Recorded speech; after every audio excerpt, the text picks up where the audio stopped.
Why are bad boys so attractive? It is the million-dollar question. Because... The million-dollar question. Because, do you know, almost half of us have dated a bad boy. And I think the mass appeal is for 3 reasons. Number 1, bad boys, they're not boring.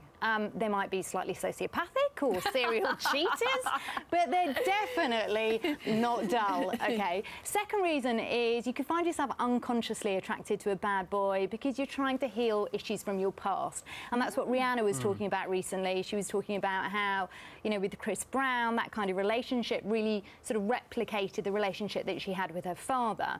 And then the third reason, a bit more light-hearted, is down to evolution. Because if we look at the celebrities that you've just shown, and the bad boys in our own lives, we know that they are swimming, in fact, no, not swimming, drowning in testosterone. Oh, right. And studies have shown that women are... Did I scare you then? Yeah, a little. OK, sorry. Drowning! Studies have shown that women are more attracted at certain times to men with higher levels of testosterone. And you've been married for 31, or been together 31 years, and that is all about how much you are investing into the relationship. Yeah.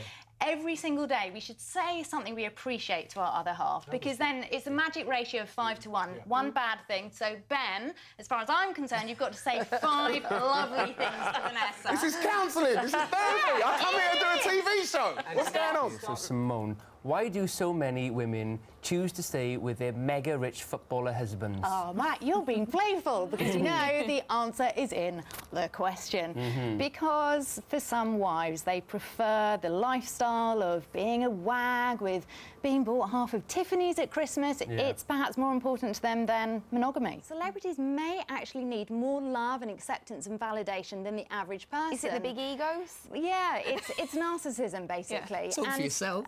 I was talking for you, actually. And it's OK, we're all narcissistic to, you know, to a greater or lesser degree. We all are.